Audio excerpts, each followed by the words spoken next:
अब आज के इस वीडियो में विद्यार्थियों को समाकलन ज्ञात करने की एक नई विधि अर्थात तीसरी विधि आंशिक भिन्नों द्वारा समाकलन करना सिखाया जाएगा। इससे पहले विद्यार्थियों ने मानक समाकलन सूत्रों के द्वारा, प्रतिस्थापन के द्वारा और खंडशः समाकलन सीख लिया है। अब इस वीडियो में दिए गए प्रश्नों को आंशिक भिन्नों में परिवर्तित करते हुए समाकलित करेंगे। तो चलिए शुरुआत करते हैं पहले प्रश्न से।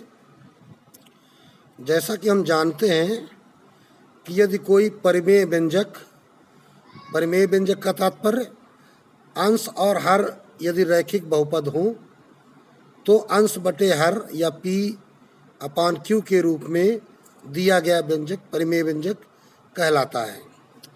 किसी परिमेय व्यंजक के हर यदि एक ऐसे बहुपद के रूप में हो कि जिनके गुणनखंड किए जा सके, तो जैसा यहाँ पर आपको जो पहला प्रश्न दिख रहा है, इसके हर बहुपद के गुणनखंड पहले से ही कर दिए गए हैं।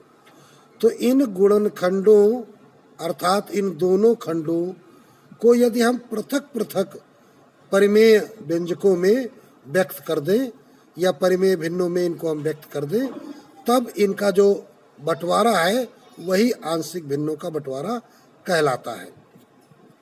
तो अब पहला प्रश्न है, चूंकि x-1 upon x-2 of x-3, तो अब इसको हम दो भिन्नों में मान लेते हैं।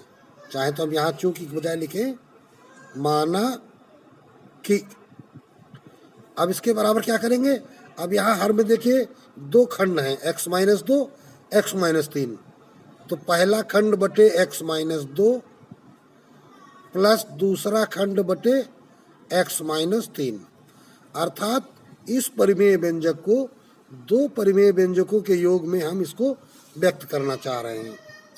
यहाँ पर विद्यार्थियों को ये ध्यान रखना चाहिए कि यदि कोई भिन्न P ऑफ x बटे Q ऑफ x के रूप में है, तो जो ये P ऑफ x है ये हमेशा Q ऑफ x से इसका जो बहुपद का घात है वो कम होना चाहिए।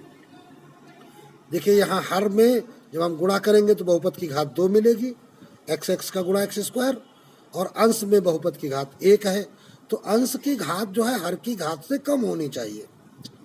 अगर अंश की घात यानी P ऑफ x की घात Q ऑफ x की घात के बराबर हो या P ऑफ x की घात ज़्यादा हो, तो फिर हमें भागफल और शेषफल का सहारा लेना पड़ता है।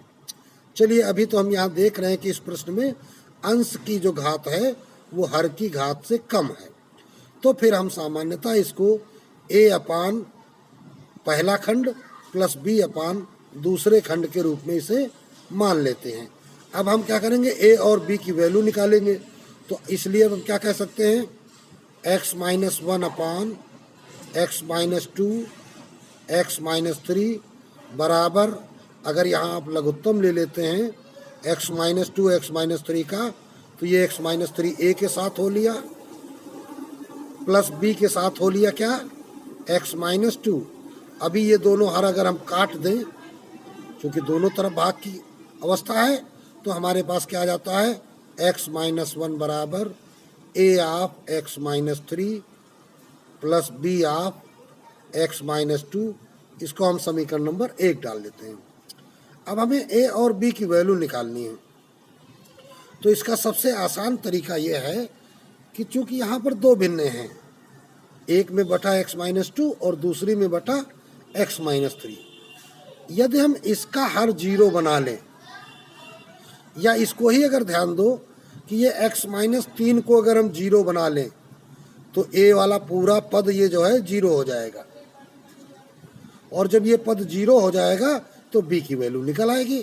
तो ये पद 0 कब होगा, जब हम x की जगह 3 रख देंगे। तो लिखेंगे क्या, x बराबर 3 रखने पर, तो पूरे समीकरण में x बराबर 3 रखिए। तो देखिए इधर क्या होने वाला है, 3 - 1 बराबर a of 3 - 3 plus B of 3 minus 2। अभी ये हम लाइन लिख के समझा रहे हैं, आगे चल के जब हम फास्ट वर्क करेंगे तो फिर वहाँ लिखने की आवश्यकता नहीं होगी। अर्थात ये बचा इधर 2, ये 0 और प्लस बी, या अब इसको हम क्या कह सकते हैं, b बराबर 2। अब इधर आते हैं, तथा अब x बराबर अगर 2 रख देंगे तो ये पोर्शन 0 हो जाएगा। तो x बराबर 2 रखने पर तो क्या हो जाएगा, 2 माइनस 1 बराबर a of 2 minus 3 plus b of, चाहो तो लिख दो डायरेक्ट 0, 2 माइनस 2 0 हो जाएगा। तो इसका मतलब ये क्या हो गया, माइनस a और इधर 1, तो a बराबर क्या आ गया, -1। तो अब देखिए a और b के मान निकल आए, तो अतः अब हम क्या लिख सकते हैं, x minus 1 upon x minus 2 x minus 3 बराबर a अपॉन, अब यहाँ पे इसको चाहे समीकरण 1 मान लो और इसको यहाँ 2 कर दो। ये मान हम समीकरण 1 में रखने जा रहे हैं, चाहो तो यहाँ लिख भी सकते हैं क्या, अतः a तथा b के मान समीकरण 1 में रखने पर a बराबर -1 रखेंगे तो -1 upon x minus 2 plus b बराबर 2 है तो 2 बटे x माइनस 3। अब ये हमने क्या किया, इस परिमेय व्यंजक को दो परिमेय व्यंजकों के योगफल में व्यक्त कर लिया। यही क्रिया आंशिक भिन्न में वियोजन कहलाती है। अब समाकलन करेंगे, अतः integrate of x minus 1 upon x minus 2 of x minus 3 dx बराबर, इसे दो टुकड़ों में तोड़ दिया गया है, -1 upon x minus 2 dx plus 2 integration 1 upon x minus 3 dx। अब ये -1 चाहते तो हम यहाँ बाहर भी लगा सकते थे, तो ये बराबर क्या आ जाएगा, माइनस, अब देखिए 1 अपॉन एक्स माइनस 2, तो चूँकि हम जानते हैं कि D by D x of 1 upon x क्या होता है, लॉग एक्स होता है। ये फार्मूला हमको पहले से पता है, तो लॉग एक्स का समाकल 1 अपॉन एक्स होगा। अब 1 अपॉन एक्स माइनस समथिंग है, तो ये गुणांक का कोई फर्क पड़ता नहीं है, तो ये बन जाएगा लॉग ऑफ एक्स माइनस 2। यहाँ मॉडुलस की अवस्था लिख देते हैं, चूँकि लॉग क्या होता है, धनात्मक वैल्यू के लिए ही परिभाषित होता है, इसलिए मॉडुलस लगा दिया जाता है। प्लस 2 इंटू, अभी ये भी क्या बन गया, log of mod x minus 3, mod लगा देते हैं। तो इस प्रकार अब इसको सही ढंग से अगर हम लिखें, ये प्लस वाली वैल्यू पहले लिख लेते हैं, तो 2 log mod of x minus 3 minus log mod of x minus 2 plus c और लिख देते हैं, तो यही हमारा रिजल्ट बन जाता है। अब इसी प्रकार दूसरा प्रश्न देखते हैं, चूंकि या लिखते हैं माना कि क्या कि 3x minus 1 upon x minus 1 x minus 2 x minus 3 बराबर, अब यहाँ देखिए 3 खंड हैं, तो हम मानेंगे क्या, a upon x minus 1 plus b upon x minus 2 plus c upon x minus 3। अगर ये रैखिक बहुपद हैं एक घात वाले, तो फिर इनको a upon b upon c upon जितने बहुपद हैं उतने ही इसे खंडों में तोड़ लिया जाता है। इक्वेशन नंबर 1 डाल दिए, तो अतः अब ये क्या बन गया, 3x माइनस 1 बटे x minus 1 x minus 2 x minus 3 बराबर, यहाँ लघुत्तम ले लिया, x minus 1 x minus 2 x minus 3, तो देखिए क्या हो गया, a आप x1 माइनस 1 को टैली करेंगे तो ये दोनों खंड बच जाएंगे, x minus 2 x minus 3 plus b आप x माइनस 2 टैली करोगे तो x minus 1 x minus 3 plus c आप x माइनस 3 टैली करोगे तो x minus 1 x minus two. तो अब आता है, अब देखिए हर दोनों तो कट जाएंगे ये, तो क्या आ गया 3x-1 बराबर a of x minus two x minus three plus B of x minus one x minus three plus C of x minus one x minus two. तो अब हमें करना क्या है, इस समीकरण की सहायता से ए बी तथा सी के मान निकालने हैं। तो ध्यान दीजिए, अगर हम x माइनस वन वाले खंड को ले लें, इसको हम जीरो बनाएं, क्या करें, x माइनस वन को जीरो बनाएं। तो देखिए जरा, x माइनस वन को बराबर जीरो बनाएं तो x बराबर क्या हो जाएगा, वन हो जाएगा। x बराबर वन मान रख देते हैं, तो देखिए क्या हो जाएगा, 3 एकम 3 माइनस 1 बराबर ए ऑफ 1 माइनस 2 और 1 माइनस 3 प्लस बी ऑफ, ये सारा का सारा क्या बन जाएगा, जीरो, क्योंकि 1 से 1 गया जीरो तो सब जीरो हो गया, प्लस सी ऑफ, ये भी देखो 1 में 1 चला जाएगा जीरो, तो ये भी सारा कुछ जीरो हो जाएगा। तो इस प्रकार ये देखिए हमारे पास रिजल्ट आया 2 बराबर, यहाँ पर माइनस वन, यहाँ माइनस दो, माइनस वन और माइनस दो का गुणा प्लस दो, तो 2 बराबर 2a हो गया। तो या फिर हम क्या कह सकते हैं, a बराबर आ गया 1, एक उत्तर यहाँ पे आया, a की वैल्यू। अब आते हैं दूसरा खंड, भाई देखो पहले x माइनस वन था, अब x माइनस टू लिख लेते हैं। x माइनस टू को अगर जीरो मानेंगे तो x बराबर 2 हो जाएगा, तो इसलिए अब x बराबर 2 रखेंगे। तो यहाँ देखो वैल्यू रखेंगे, 3 दूनी 6 माइनस 1 बराबर ए ऑफ, अब देखो 2 माइनस 2 जीरो हो जाएगा, तो सारा कुछ जीरो हो जाएगा, पूरा पद जीरो बन जाएगा, प्लस बी ऑफ 2 माइनस 1 2 माइनस 3 प्लस सी ऑफ, अब देखिए 2 में 2 जाएगा जीरो बन जाएगा, तो ये सारा पद जीरो बन जाएगा। तो ये इधर आ गया 5 बराबर, ये तो जीरो हो गया, 2 में 3 गया माइनस 1, 2 में 1 गया 1, तो माइनस 1 इंटू 1 माइनस 1, तो माइनस 1 बी, या फिर क्या कह सकते हैं, b बराबर माइनस 5।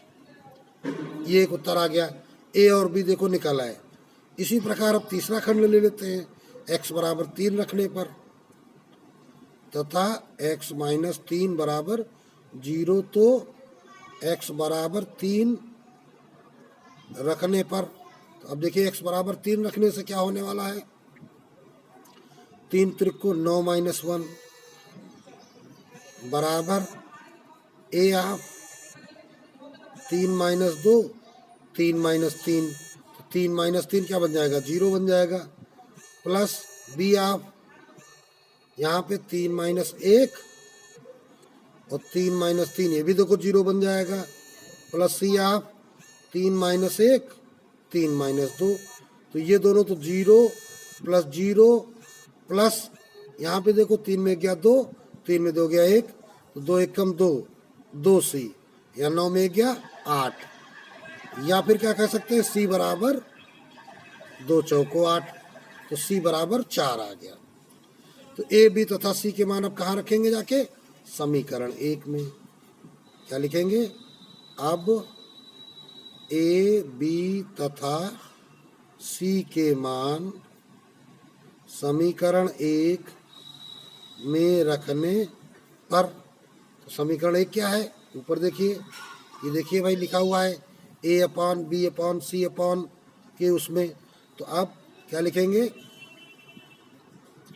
इसलिए 3x minus 1 upon x minus 1 x minus 2 x minus 3 बराबर a अपॉन x माइनस 1, तो a की जगह क्या लिखना चाहिए हमें, a बराबर कितनी वैल्यू है 1, तो a की जगह हम क्या लिख देंगे 1 upon, plus b upon b की जगह क्या वैल्यू है माइनस 5 बटे x माइनस 2, प्लस c हमारे पास 4 बटे x माइनस 3।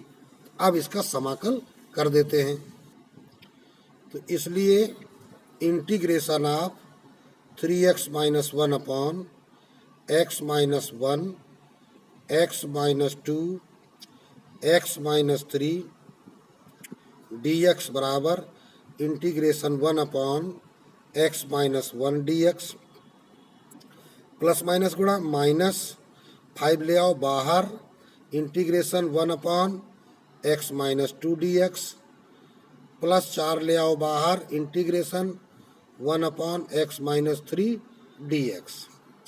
तो बराबर, अब देखिए 1 अपॉन x माइनस 1 है तो ये बन जाएगा log of mod of x minus 1, minus 5 ये बन जाएगा log of mod of x minus 2, plus 4 ये बन जाएगा log of mod of x minus 3, plus c और लगा देते हैं तो यही हमारा रिजल्ट हो जाता है। तो इस प्रकार ये प्रश्न कंप्लीट हो जाता है।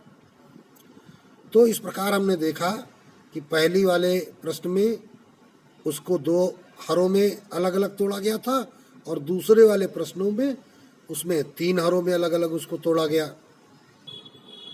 इसी प्रकार अब तीसरा प्रश्न देखते हैं, 1 upon 3x square minus 2x minus 1।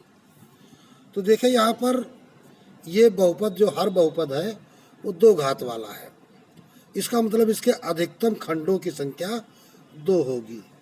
यह जरूरी नहीं कि इसके 2 ही खंड होंगे, अगर इसके गुणनखंड हो जाएंगे, मध्यपद विभाजन से हो जाएं या पूर्ण वर्ग विधि द्वारा हो जाएं, किसी भी विधि द्वारा, तो गुणनखंड होंगे तो 2 टुकड़े हो जाएंगे और नहीं होंगे तो फिर ऐसा ही रहेगा। तो चलिए देखते हैं, चेक करते हैं। चूंकि 3x square minus 2x minus 1, मध्यपद विभाजन क्या कहता है, द्विघात गुणांक और अचर गुणांक 3 और माइनस 1 आपस में गुणा कर लीजिए तो हो गया -3। गुणनखंड करिए, जब गुणनखंड करेंगे किसके, -3 के, तो जाहिर है इसका एक गुणनखंड पॉजिटिव होगा, एक निगेटिव होगा। तो जैसे 3 और 1 हमने 2 खंड किए तो इसमें से एक खंड निगेटिव होगा। अगर 3 को हम पॉजिटिव रखेंगे, 1 को निगेटिव रखेंगे तो मामला गड़बड़ हो जाएगा। इसको निगेटिव और इसको पॉजिटिव रखेंगे तो इन दोनों का जो सरलीकरण तैयार होगा ये देखिए -2 बन जाएगा। जब इन दोनों को हम मिश्रित करेंगे, जोड़ेंगे, तो ये हमारा ये स्थिति तैयार हो जाएगी। तो हम बराबर क्या लिख सकते हैं, 3x square minus 3x plus 1x minus 1। 3 common लिया, x कॉमन लिया तो क्या बचेगा, x minus 1 plus x minus 1 bracket में लिखा, x माइनस 1 कॉमन लिया तो 3x प्लस 1 बचा। तो इस प्रकार हमने देखा कि हमने इस बहुपद के गुणनखंड कर लिए। ये यहाँ पर एक प्रयोग था और ये 1 अलग है। तो अब ये जब गुणनखंड हमने निकाल लिए तो इन्हीं खंडों में हम a अपॉन पहला खंड, ठीक है ना, प्लस b अपॉन दूसरा खंड के स्वरूप में लिख देते हैं। अब इसी को हमने मान लिया समीकरण नंबर 1। यहाँ पे चाहो तो लिख दो, चूंकि जब ये समीकरण नंबर 1 बन गया, अब a और b की वैल्यू निकालने के लिए हमें क्या करना पड़ेगा, इसलिए 1 upon 3x square minus 2x minus 1 बराबर क्या हो जाएगा, यहाँ लेंगे लघुत्तम x minus 1 into 3x plus 1, तो a आप बन जाएगा 3x प्लस 1 प्लस b आप हो जाएगा x माइनस 1। अब ये दोनों तो कट जाएंगे क्योंकि ये दोनों वैल्यू क्या है, एक दूसरे की ही है। चाहे हम इसका सरलीकरण इसको कहें, चाहे इसका सरलीकरण इसको कहें।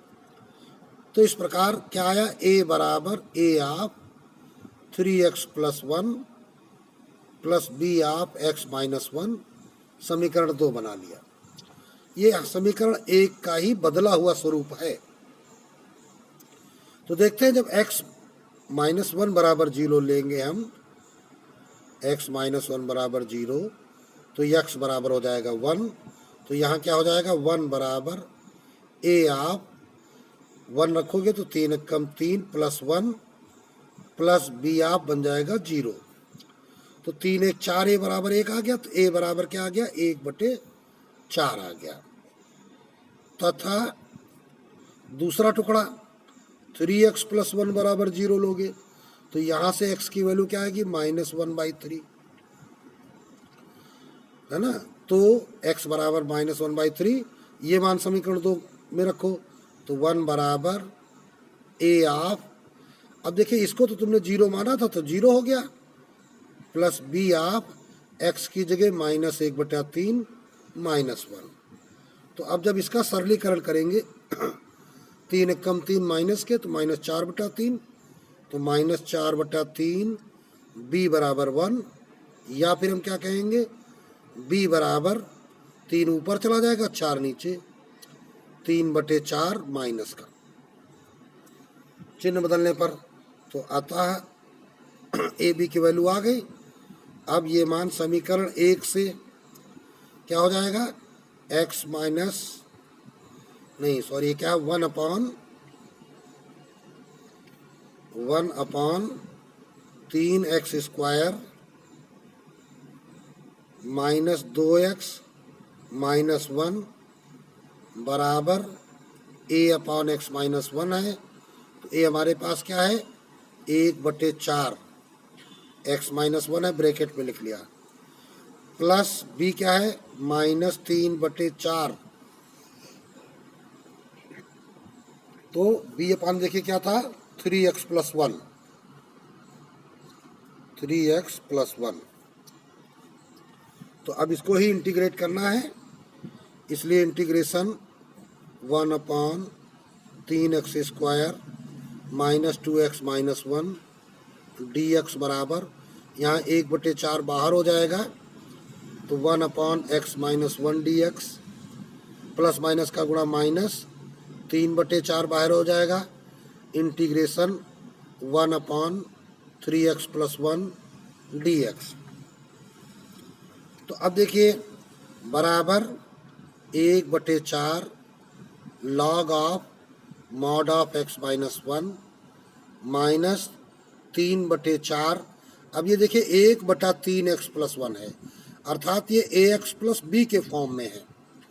तो अब है तो एक ही घात वाला, तो इसलिए इसका समाकल करते समय ध्यान रखना है कि जितना है 3x + 1 mod ऑफ बटे उतना ही हमको लगाना पड़ जाता है जितना इसका गुणांक होता है बटे 3। ऐसा क्यों करना पड़ता है देखते हैं इधर। अगर हम इसको इतना लिखे हैं तो जरा इसका हम d/dx निकालें, तो क्या निकालेंगे d/dx ऑफ 3x + 1 और क्या है /3 है, या पहले हम इतने का ही निकाल लेते हैं। तो अब देखिए क्या हो जाएगा तुम्हारे पास,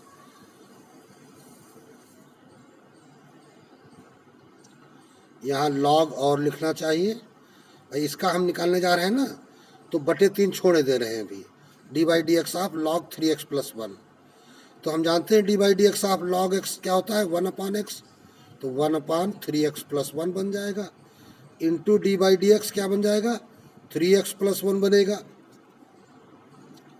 तो फिर जब इसका d/dx करेंगे तो 1/3x + 1 इंटू देखिए क्या बन जाएगा 3x का क्या आ जाएगा 3 आ जाएगा, 1 का 0 हो जाएगा। तो अभी देखिए यहाँ 3 का गुणा हमको मिल रहा है गुणा के रूप में, तो इसका मतलब जब इसका हम समाकल करेंगे तो ये 3 का इधर हमको भाग लगाना पड़ेगा।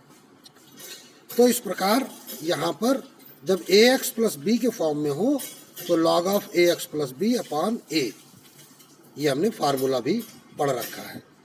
तो बराबर इंटीग्रेशन इधर लिखते हैं 3x² माइनस 2x माइनस 1 बराबर 1/4 log of mod of x minus 1 minus, अभी देखो 3 3 कट जाएगा, 1/4 of log of mod of 3x + 1। तो ये हमारा रिजल्ट हो जाता है। अभी यहाँ +c और लगा दीजिए, तो अब ये आपका कंप्लीट रिजल्ट हो गया।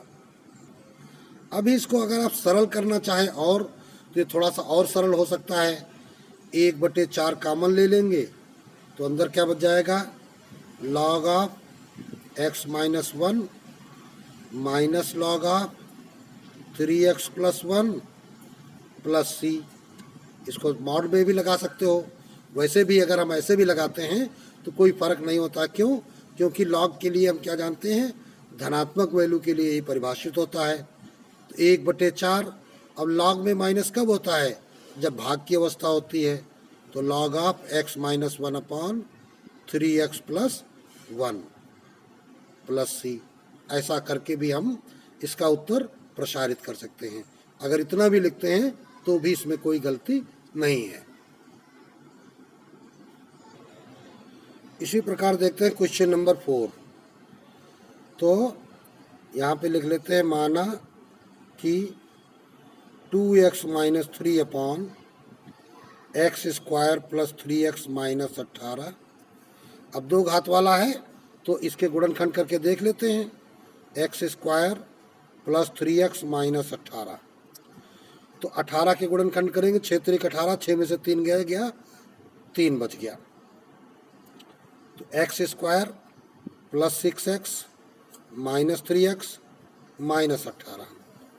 एक्स कॉमन लिया, x प्लस 6 माइनस 3 कॉमन लिया, x plus 6। x plus 6 common लिया, x माइनस 3। तो ये हमारे देखिए गुणनखंड हो गए।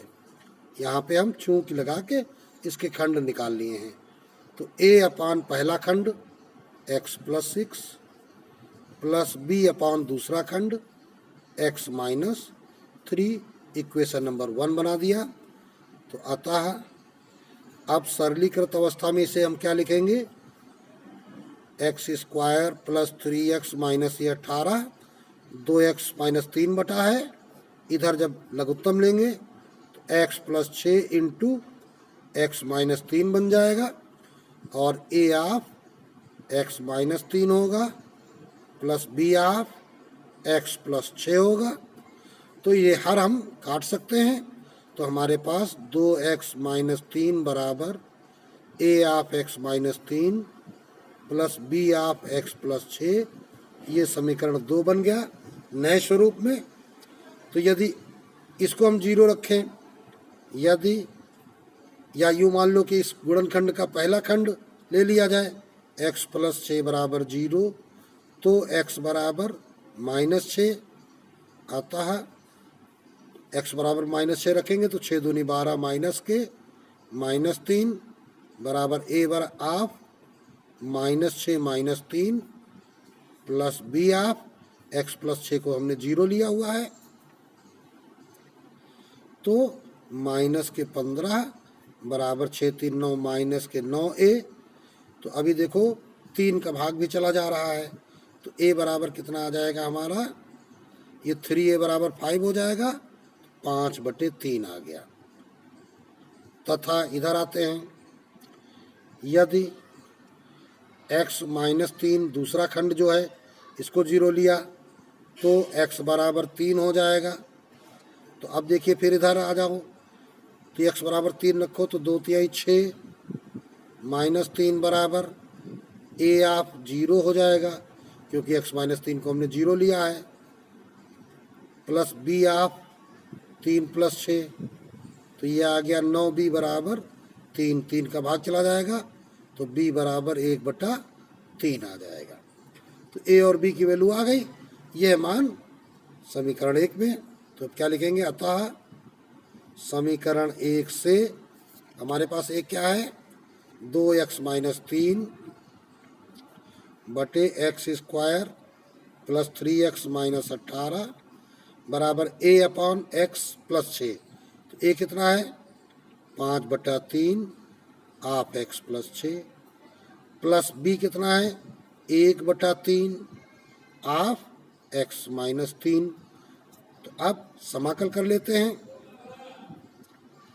तो अतः integrate 2x minus 3 upon x square plus 3x minus 18 बराबर 5/3 integration of 1 upon x plus 6 plus 1/3 integration of, यहाँ dx और लगाइए, 1 अपॉन एक्स माइनस 3 dx। तो बराबर 5/3 log of x plus 6 plus 1/3 log of x minus 3। अब देखते हैं यहाँ 1/3 कॉमन हो जाएगा, आगे सरल करना चाहे तो 1/3 कॉमन होगा, 5 log x plus 6 plus log x minus 3। तो इस प्रकार 5 log है तो 5 घात में चला जाएगा और प्लस है तो इंटू में बन जाएगा, तो बराबर 1/3 log x प्लस 6 की power 5 into x minus 3 plus c और लगा देते हैं तो ये हमारा रिजल्ट हो जाता है। और वैसे अगर यहीं पर हम प्लस c लगा दें तो यह भी हमारा रिजल्ट बन जाता है। तो इसको हम आगे यहाँ तक सरल भी कर सकते हैं। इसी प्रकार 5वां प्रश्न देखते हैं, 1/x की पावर 4 माइनस 1 चूंकि।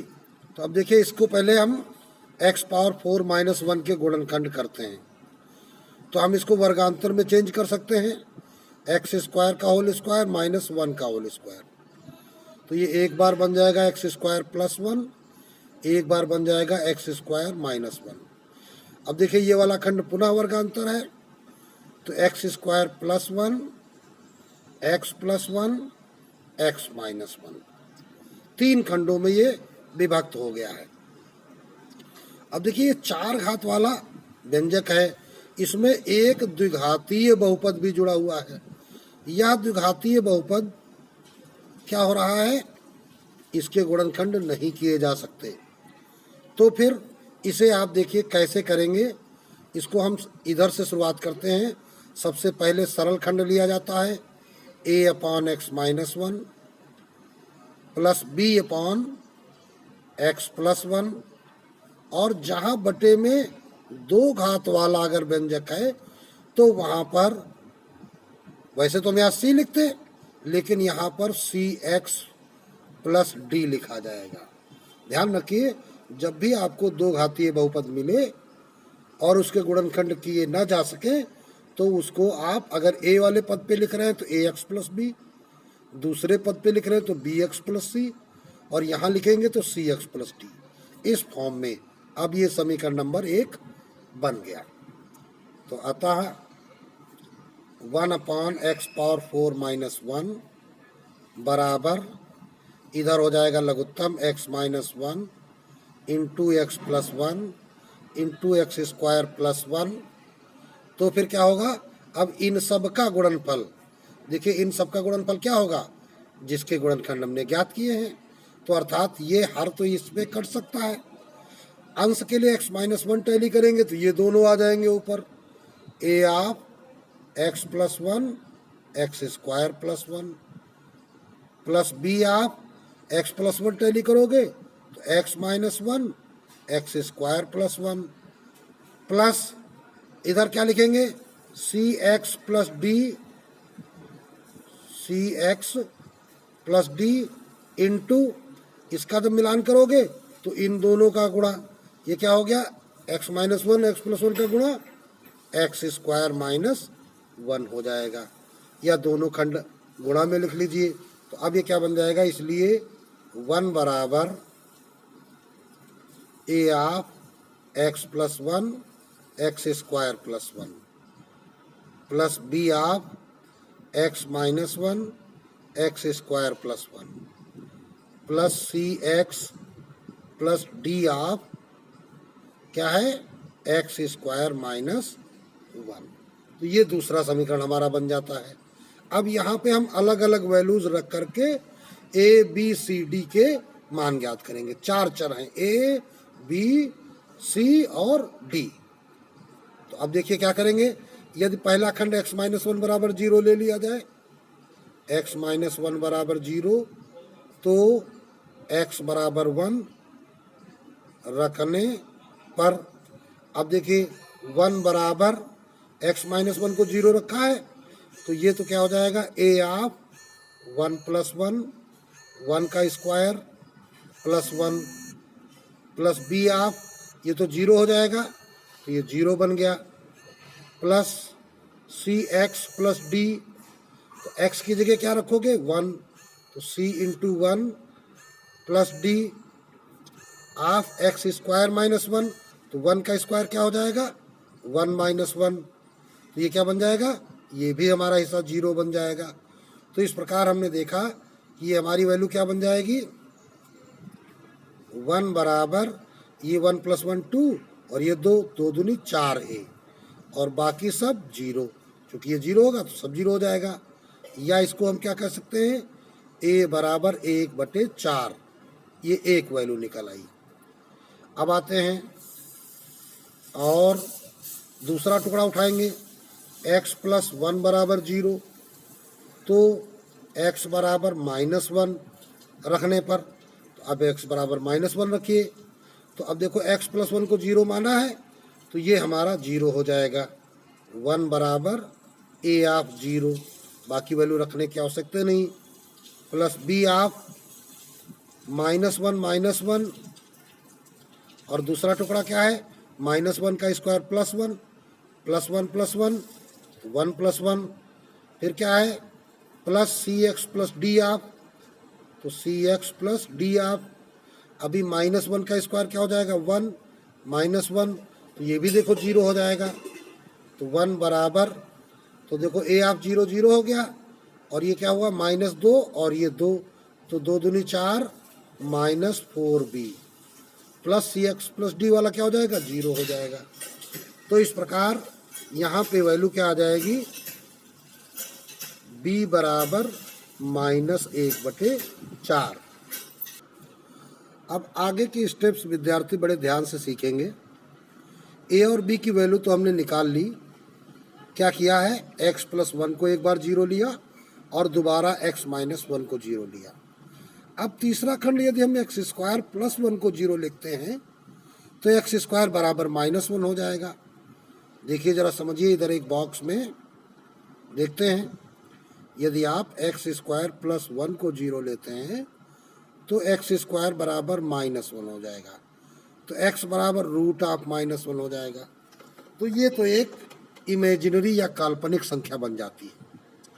तो इस प्रकार कभी भी जब इस प्रकार की स्थिति आए कि एक्स स्क्वायर प्लस समथिंग बराबर 0 हो, तो फिर हम वहाँ से मान निकाल कर प्रतिस्थापित नहीं कर सकते हैं। तो अब क्या करेंगे, दो मान तो हम रख चुके हैं और अभी हमें सी और डी की वैल्यू ज्ञात करनी है।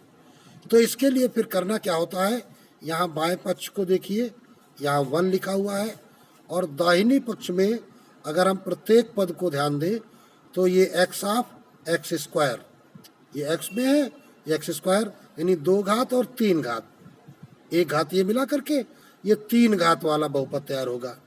यहाँ पर x की घात 1, यहाँ के x की घात 2 गुणा करेंगे तो ये भी 3 घात वाला बहुपद हो जाएगा। यहाँ पर देखिए x की 1 घात, यहाँ x की 2 घात, जब इसको हम आपस में गुणा करेंगे तो ये भी हमारा 3 घात वाला बहुपद तैयार होगा। तो हम देख रहे हैं कि प्रत्येक पद जो है ये 3 घात वाला है, तो इसका मतलब 3 घात वाले की हम गुणांकों की तुलना कर लेते हैं। तो 3 घात क्या बनेगी, x³ बनेगी।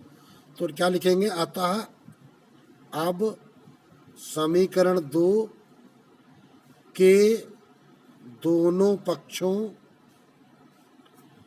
से x³ के गुणांकों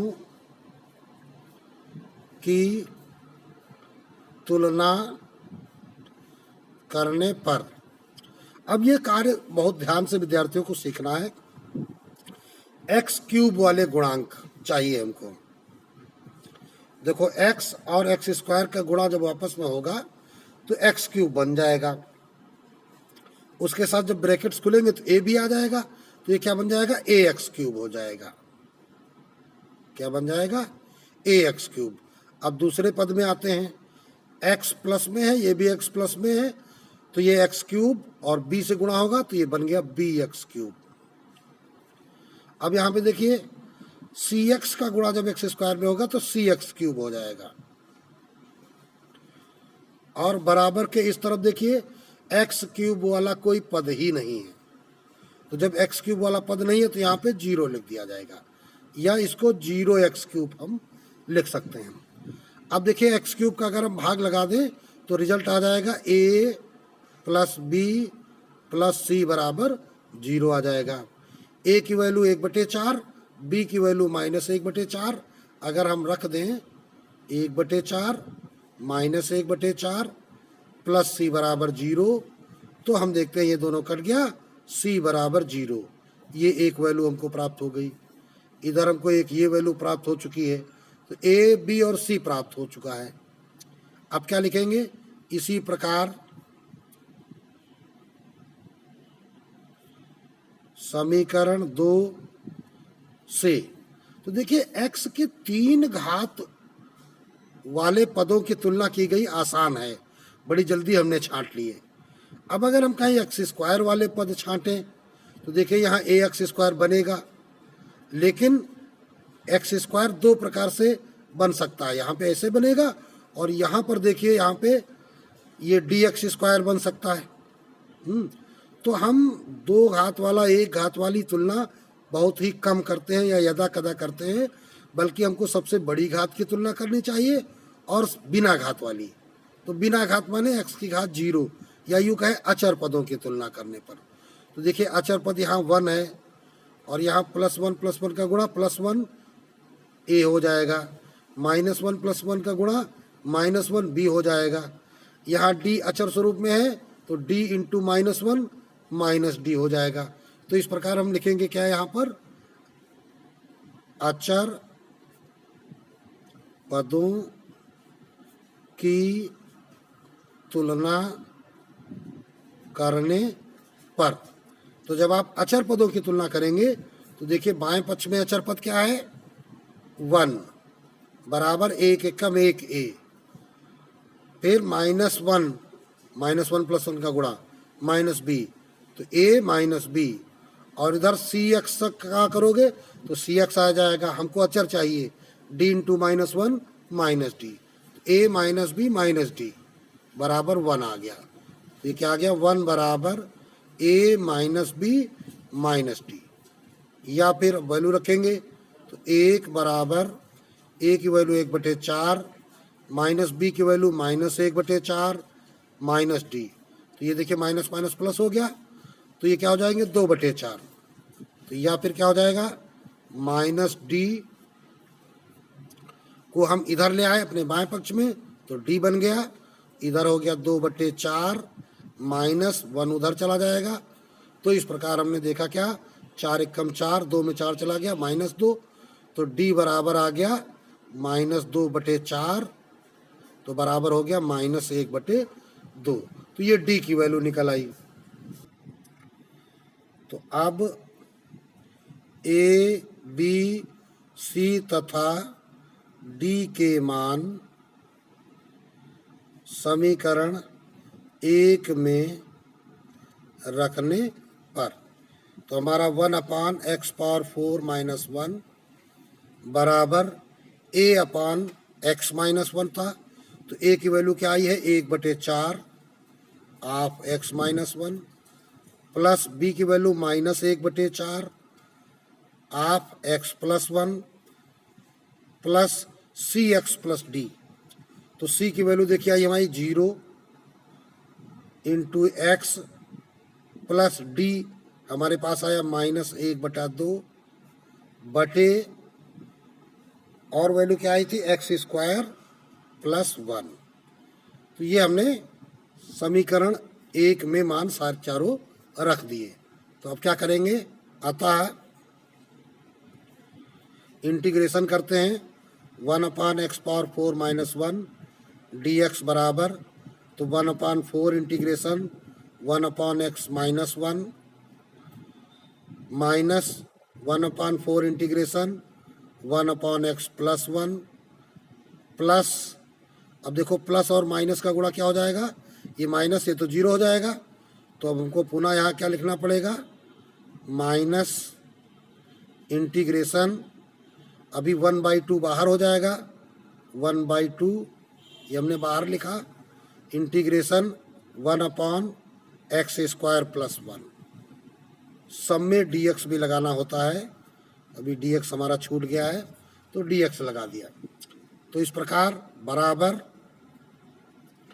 ये हमारा रिजल्ट आया 1/4 log of x minus 1 minus 1/4 log of x plus 1 minus 1/2 और ये है tan इनवर्स x। चूंकि d by D x of tan inverse x क्या होता है 1/1 प्लस एक्स स्क्वायर या एक्स स्क्वायर प्लस 1, तो ये tan इनवर्स x बन गया। अब क्या करेंगे, इन दोनों में 1/4 कॉमन ले लेंगे। log of x minus 1 minus है तो बटे हो जाएगा x plus 1 minus 1/2 tan inverse x plus c, यही हमारा रिजल्ट हो जाएगा। बराबर 1/4 कॉमन हुआ तो log of x minus 1 upon x plus 1 एक ब्रैकेट में लिख दिया minus 1/2 tan inverse x plus c और लिख दिया, यही हमारा रिजल्ट हो गया। तो इस प्रकार ये प्रश्न अब कंप्लीट हो गया। थोड़ा सा लंबा प्रश्न है, एक से अधिक बार देखें और समझें और इसे कंप्लीटली तैयार करें, और इसके साथ ही आज का ये वीडियो कंप्लीट होता है।